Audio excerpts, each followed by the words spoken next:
Awesome. I'm going to ask a few fun, quick questions. Okay, Payal, okay. favorite color? Well, whites or nudes? Morning or night person? A night person trying to turn into a morning person. Sweet or savory snacks? Savory and especially spicy. Do you prefer the beach or the mountains? A mountain that leads you to the beach. What's a random skill you wish you had? To be able to eat everything in the world and not gain weight.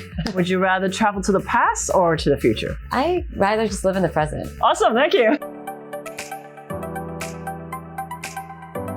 Welcome to Powerhouse with Joyce Young. We have our special International Women's Day edition and collaborating with S.Nine. Joining us today is Payal Shah, founder of Le Design Fine Jewelry and tech entrepreneur. Thanks for joining us. Thank you for having me. And happy International Women's Day. Happy International Women's Day every day. Yes, exactly. We don't need one day, but Definitely. It's a great day to highlight and showcase. And I love talking to successful women who's trailblazing. But let's start with a quick overview of your background and what you're doing now. I am from Hong Kong and I currently have a fine jewelry brand over the last decade. Now they've divided into two different sectors. We have two different brands, both catering to a different clientele and a different price point. And one's very e-commerce savvy, whereas the other one, we do a lot of events and pop-ups around and a lot more artisanal. And then the tech entrepreneurs, because everything we do is very tech forward in the sense that we use it as our competitive edge, no matter if I'm doing the jewelry business or anything else. Awesome. Yeah. And how did you originally get into fine jewelry? I studied architecture, but my parents are from the diamond trade. So it wasn't something that I wanted to join the family business. However, I used to attend trade shows growing up all the time, just part of family business. Right. And eventually I started just making some pieces for myself, which turned into getting an internship with a Singaporean company, traveling the world and creating a capsule collection and really understanding the ropes of the wholesale business. Then got the confidence to start my own, did trade shows in areas I thought my jewelry would be, well, I wanted to identify. Eventually realized the DNA of the things I was making was so strong that it actually was a brand in itself. Right. And I got a lot of feedback that I should produce a brand and not be a wholesaler because of the way my pieces were made and the DNA. So I took the plunge on also creating the brands. And then we're now here like 10 or 12 years later. That's amazing. Amazing journey. Well, and I think building a brand takes time and takes a lot of hard work. And I think sometimes people don't realize. It's honestly restructuring and rebranding. Branding is literally rebranding with the times. I mean, we have a new collection with Stylish and we basically are calling it Pivot because we were like, we need to really restructure. That's the second brand. Wow. Yeah. Awesome. So you literally took what you need to do is to pivot and made a brand and made it clear, well, we're pivoting. Yes, exactly. And what are more detailed things that on the way to success, right? What kind of things you need to prep or things you want to talk that's about? the thing. You can't really prepare for anything when it comes to the business. But what you could do is educate yourself in all the different areas that your business acquires and also not. So if I'm in the diamond and jewelry business, it's my business to also learn about luxury in general and what's happening in the business of luxury, as well as the regions that I am selling to, what's happening with, let's say, the tariffs, import, export. Right. So you've just got to educate yourself as much as possible. And then the off-brand things that are not related to your business, so that you can think outside the box. So whether it's tech or whether it's what's trending in music, because then maybe that might help with a marketing campaign that you're working with. So just really putting yourself into rooms and learning every day, I think is super important when building a business. Amazing. And do you find yourself like always kind of looking for new opportunity and always thinking as an entrepreneur? Is that part of the day-to-day, right? Always thinking about something. Your mind barely ever switches off. And that's why it's so important to include balance. Finding things you can do on a day-to-day, which really does make you switch off, like not look at your phone. For me, it's like I'm learning tennis for the last year. And so it's great because like think about other things and then come back. Right. So yeah, as an entrepreneur, you're constantly just on the go thinking or looking for opportunities or seeing if they even make sense. You know, it's like think before you speak, but also think before you commit. Right. You know, when it comes to these opportunities. Right. Sure. You can't just take every opportunity. Especially when you have other team members involved and, you know, you have an entire ecosystem that's running through this business. Mm-hmm. Yeah. And how do you further evaluate it?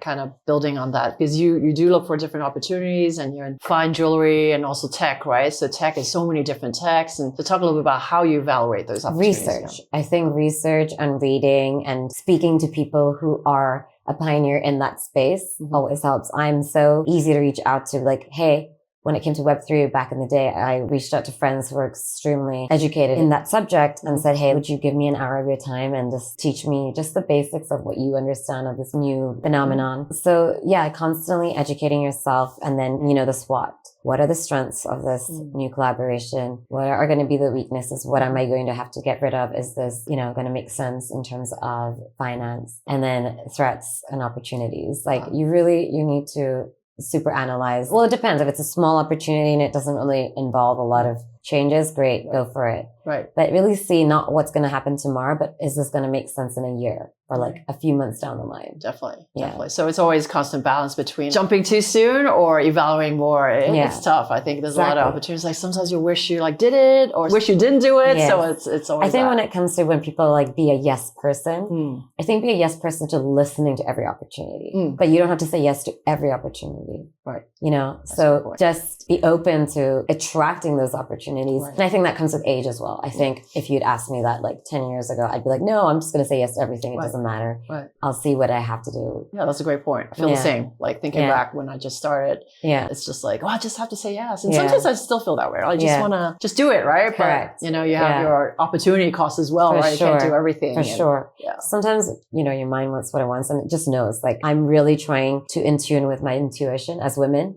Since it's International Women's Day, we need to really in tune with our intuition because we have it. It's one of our biggest assets. So really finding a way to like find that intuition and using it for decision making in any category. And do you feel like you were kind of more in tune recently, or nowadays is a lot of wellness? In my earlier days, I think it was already there. But what you're unaware of, you don't really perceive, right? So intuition is something I didn't really understand until like maybe after my 30s, where intuition became such a big part of everything I do now. Right. But I probably had it before. I just wasn't aware of what it was, what the word meant, and what it meant as a woman intuition. But if you ask me today, it's something I really consider before making any big decisions. And yes, wellness definitely helps. Having a balanced life.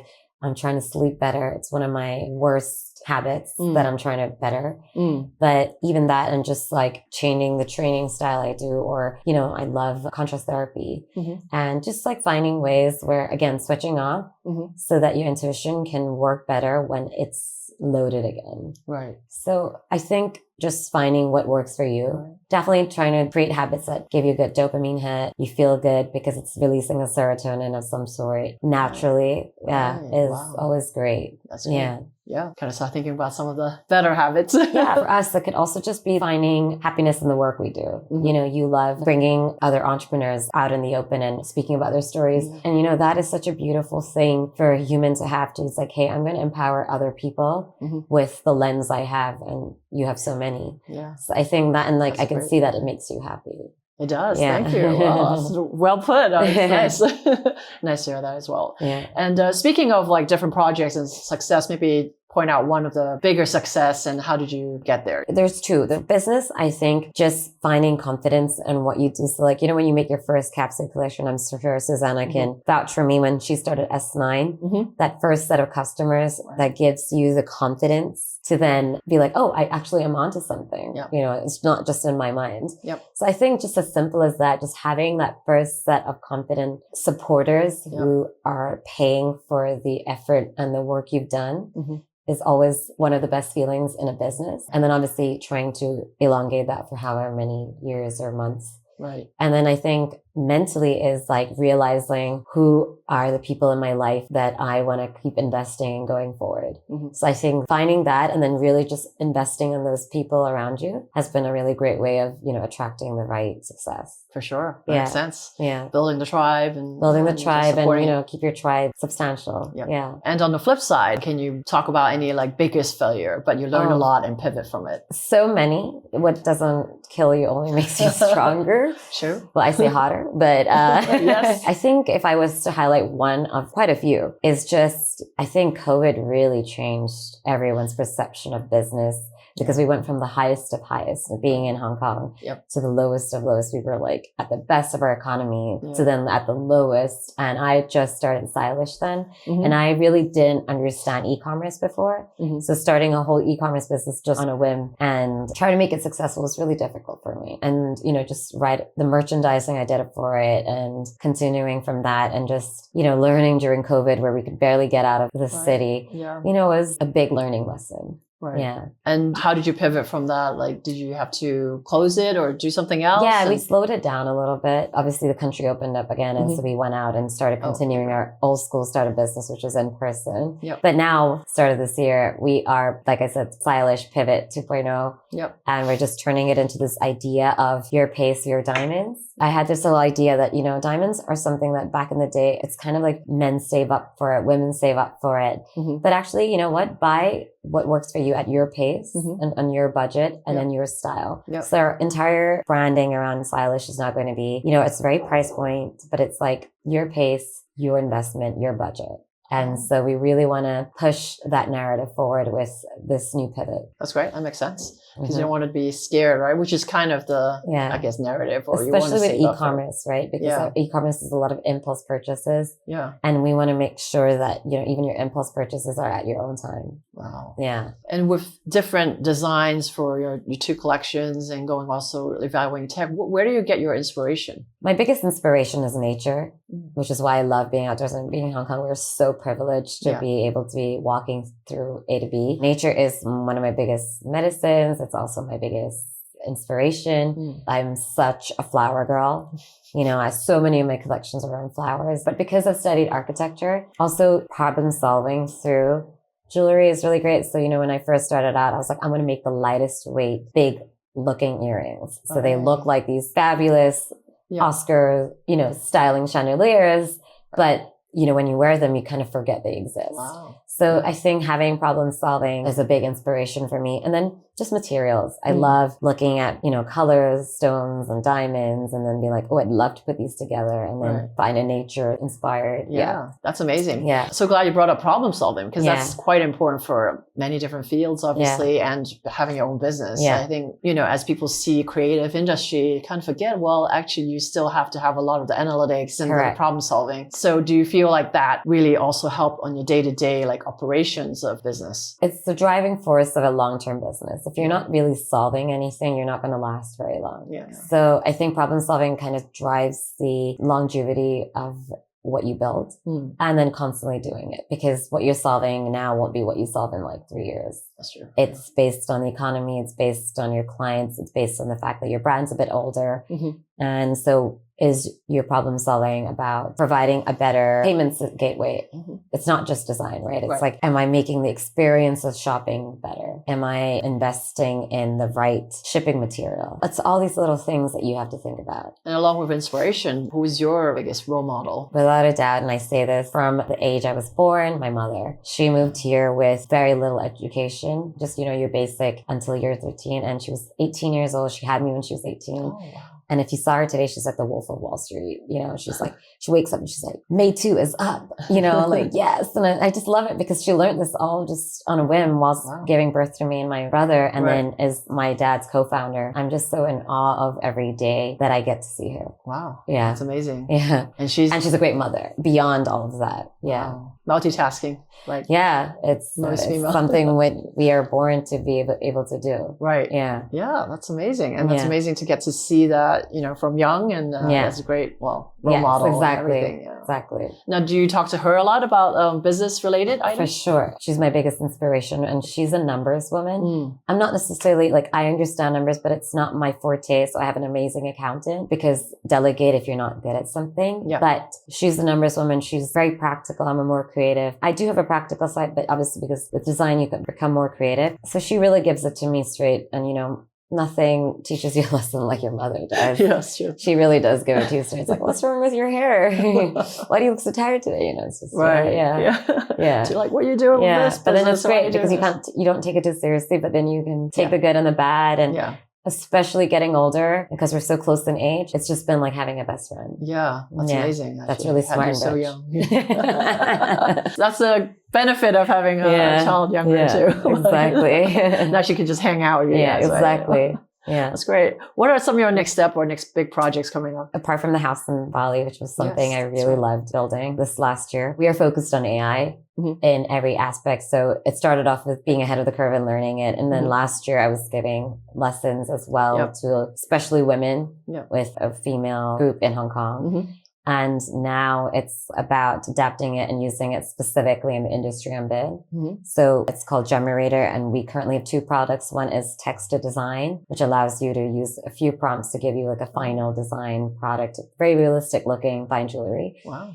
And the second one is an all AI super salesperson WhatsApp bot. I mean, I have a demo, but you could just chat to it, ask it, hey, I'm looking for something for Mother's Day, my budget, and it just gives you everything, all the information based on the data you've provided. Oh, that's amazing. And so it's not necessarily replacing humans, but what I like is it does all the cold calling. So it gets rid of so it's all the FAQs that you don't really need human power to answer. A lot of people are lazy to go and look at shipping details, import details, or like material details, and more than one human to answer these questions. So it's great. So it like gets rid of all that preliminary smoothing the customer. Right. And then really just providing the information. Then you can follow it up by like a human interaction after. And this is on WhatsApp. We can build this chat into your website and also other platforms like Instagram. Right. But we're focusing on WhatsApp because I think WhatsApp is the easiest app. People are so familiar with it. They talk to their family on it. They talk to their friends on it. It's such an easy way to reach a bigger range of customers. Talk a little bit more how you transition or got into, I know we said like, into tech, of course, you're a tech entrepreneur, but how did you go into the direction of AI? Tech, it's a love language to me.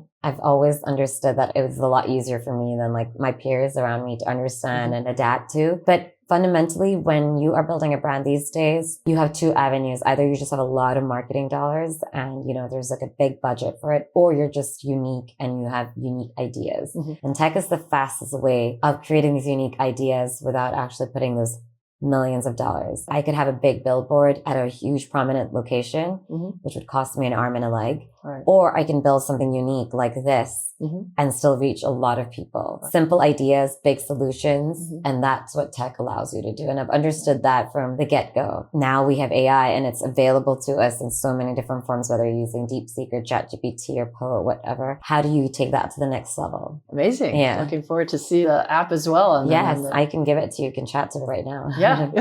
Yeah, we can do that. Last question. What advice would you give listeners and girls in the industry that want to get into? Whatever it is you decide to do your research, which I keep saying, especially when you're at a position you can, whether it's like, not everyone is always at a position or, your parents are sick. So it's not feasible all the time. But when you can, you miss every shot you don't take. If you don't ask, you don't get it, right? And we have one life. And especially this one life in such an incredible era where we have accessibility to so much, really adapt and, also take care of yourself, because fundamentally your body is what's going to drive you long or short term. All right. Yeah. Sounds good. Amazing. Yeah. Well, thank you so much. Thank you.